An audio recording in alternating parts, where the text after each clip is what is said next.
Jake, Yes. welcome to Dublin. What did you get Croke Park just getting out there and seeing it in the flesh? It's massive. I mean, it's something we don't have any. Oh, well, we do. We have football stadiums like this, obviously. But I've heard a lot about Croke Park. I mean, obviously, post my time with the Box, I think the Box played here against Ireland.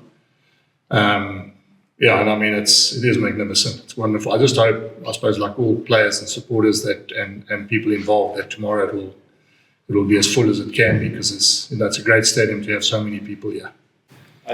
Any less pressure on the team playing a final away from home? Well, I must say, we've actually toured quite well this year, and our win record is better than most. And I don't know why it is, we happen to have played really well away from home. It's a little bit reminiscent to when I was at the Brumbies. We went through 11 games unbeaten away from home. And sometimes when you've got that recipe going for you, it counts in your favour, because you enjoy being together, enjoy the players spending time together.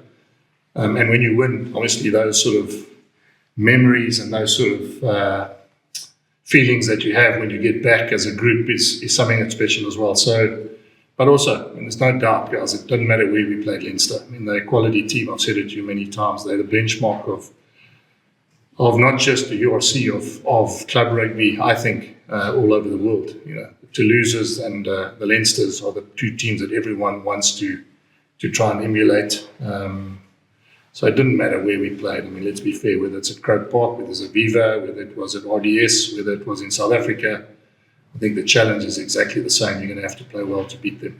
And just the fact that the last two winners won away from home on the road against the hostile opposition, that form part of your approach or preparation for this game in terms of team talks? No, I wouldn't say we take anything from that. It's, every year it's a new year, this Saturday is a new game, new finals, so I don't think we take anything in account of what happened the previous years. I think we can just go on what we've been doing this year. I think, like I said, we've been really good away from home for somewhat reason.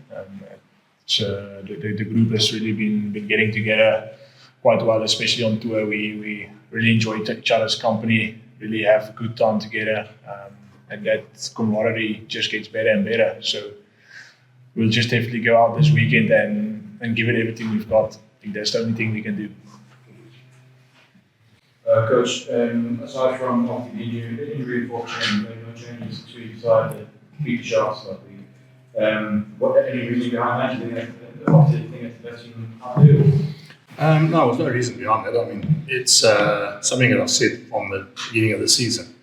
Every team aspires to getting the best possible 23 available for the last 3 weekends of the tournament.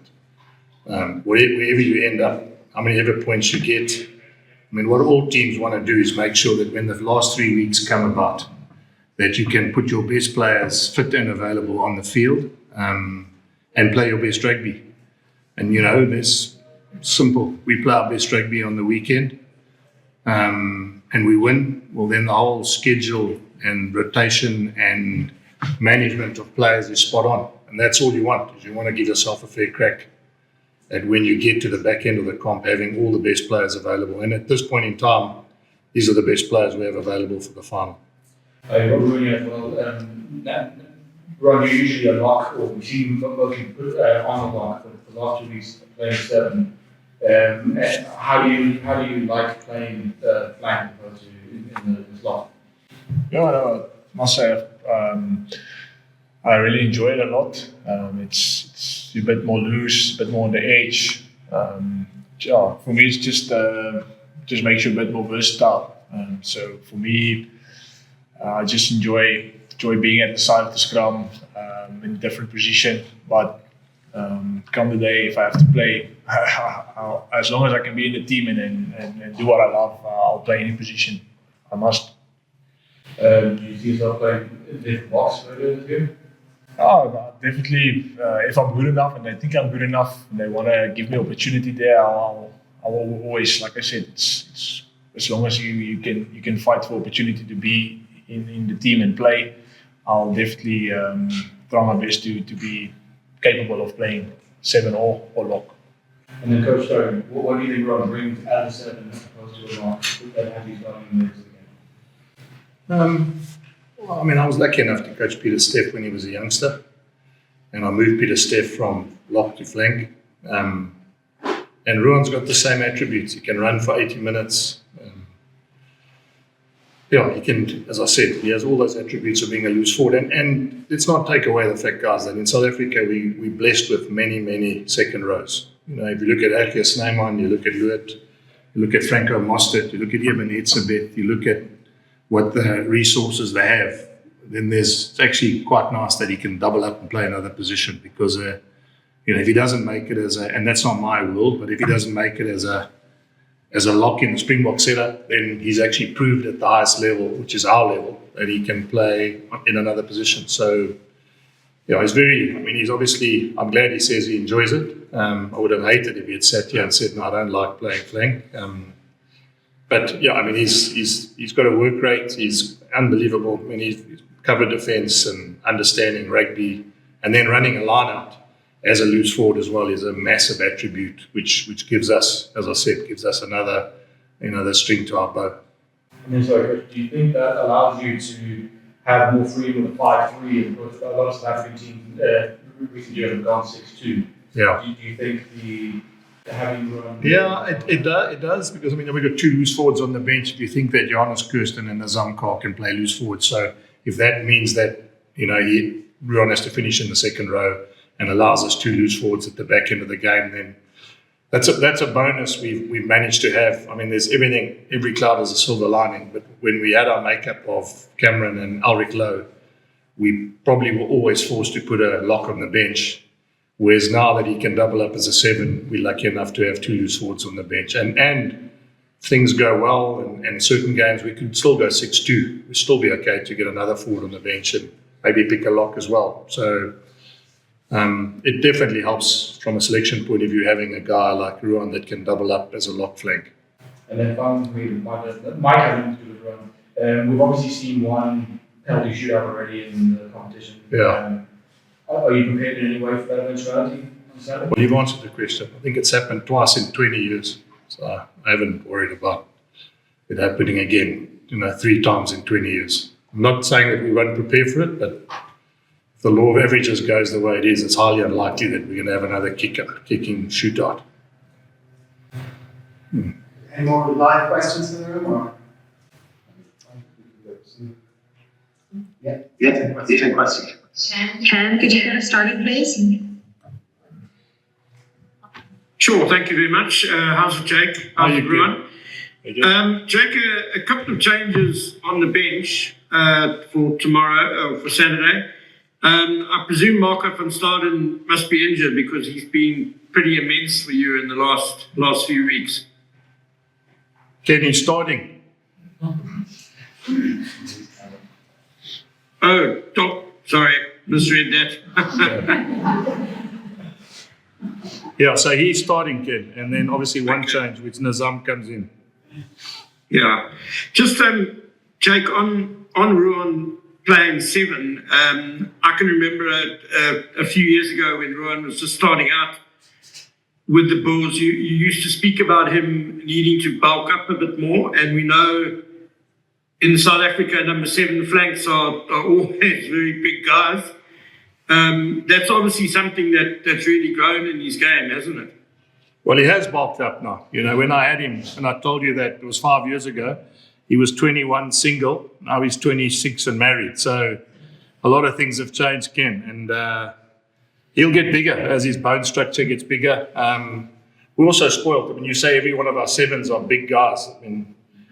Ruan, I'm not talking like a third person here, but Ruan's as big, as heavy, and as tall as any of the 7s who played for South Africa in the last 5 years. So, I'm not, as I said, it's not just because he's got heavier that he's playing there. He probably would have played there, and I think he has actually played there for the Bulls before. Even a couple of years ago, I put him on the side of the scrum. So he's just probably getting noticed more now and doing more now because he's older, wiser, and obviously the team's doing a lot better than we did in the beginning as well. So, yeah, it's, I repeat, I mean, I think he's doing a wonderful job there, and it also says a lot about him, because it's not just about him as a player, it's about the team. And if Ulrich and Cameron were available and we had to rejig the makeup of the team and it meant he had to play second row, then I have no doubt that he would play lock as well. So it's where we are, and I suppose it's a makeup of what's working for us. And at this point in time, we've got to ride the wave while that combination's working for us. Nicholas, do you want to go ahead? Thank you. Hi, Jake. Hi, Ruan. We just spoke with Coach Leo Cullen, and he was talking about the wealth of international experience at the Bulls, and he was going right down the squad list. He even called you guys a juggernaut team, saying it's going to be a massive, massive challenge to beat the Bulls. I imagine you guys will say something similar about Leinster. Yeah, look, I think they've got 23 internationals, and that's only because they're only allowed to play 23. So they've got a lot many more internationals than we've got. And I repeat myself, Nick, it's not done with any. They are the benchmark of where every club team wants to get to. You know, any team that can have a meeting with their board and bring Ollie, answer one last question before I let you go. I want to stay in London for now with you, Ollie, before I come back to Patejo. I'm not sure excuse me. I'm not sure, Ollie, what your version of Home Affairs is. I'm guessing the Home Office or the Foreign Office. Okay. Went from Leah Cullen to the Home Affairs. Yeah, sorry about that. Yeah, Nick, so, yeah, I mean, I think, as I said, they're the benchmark of where all the teams want to go. I mean, I sit as a director of rugby, and I mean, and you think about it, if you have a board meeting and you ask for a tight end prop, you get Rabbi Slimani, and you ask for a lock and you get Erke Snyman, and you ask for an inside back and you get Geordie Barrett. There are not many clubs in the world that would be able to sit into a board meeting and not firstly get that, and secondly, not only get the positions, get that caliber of player. So, you know, as I said, Leo's right. We've got better, and our team is growing, and we are much better than we were 4 years ago when this group started. I mean, I said to Ruan when I walked in, he was 21 when he started playing, and he's now 26. And a lot of his teammates from juniors were in that team. So Grobler, who plays hooker, Gerard Steenkamp, Matanzima, you know, all those names were counterparts of his in the junior age groups. And then the younger guys like Kanan and Cameron. And so we still not where we want to be. And again, that's selfishly from me as a director, but we are far better. And I take it as a massive compliment that a guy like Leo, who I rate highly and I know him really well. In fact, I'm giving my age away. I was coaching SA under-21s when Leo was captaining Ireland under-21. So, and I have a massive amount of respect for him. So I'm sure what he means is that the Bulls have improved, and that's a great compliment. And you know, there are some internationals, a lot more than we had 4 years ago, but I would say to Leo, we're still not where we need to be. I would like to believe that we can still get better. Yeah, quite right, Jake. Just one more. Hooker Dan Sheehan of Leinster, he said that no team was hungrier than Leinster to win the title. What would you say about the Bulls' motivation to win this? Yeah, look, I think it's one of those where everyone really, and when you get to a final, everyone's desperate to win. Let's be fair. I mean, anyone who ever sits in a final and says, you know, we're not desperate or we're not as desperate as the other team would be naive. So, you know, I can only worry about what we want to do. And we've had 3 chances now. This is our 3rd chance. And we will be desperate. And whether it's as desperate or more desperate, I think it goes deeper than that. I think it goes deeper than that. It's not just about the rugby and desperation. I think it's about the little bit extra. And I think that's the challenge, or that's the test we're all going to have, is which one is going to be really desperate when everything is on the line. We have a first question there from Zoom, please. What was that? Just final question there. Okay. Can I jump in? Sorry. Sure. How's it, Jake? Brandon here. Just I was wondering, with Cameron being out, I know in the past we've spoken about the amount of work he does around the field and how he gets, especially into certain places on defence, to plug up some holes. I was just wondering how that's changed your approach to the game and the balance of the loose trio without Cameron there. Yeah, it just means that I've spent more time on my knees this week praying for rain.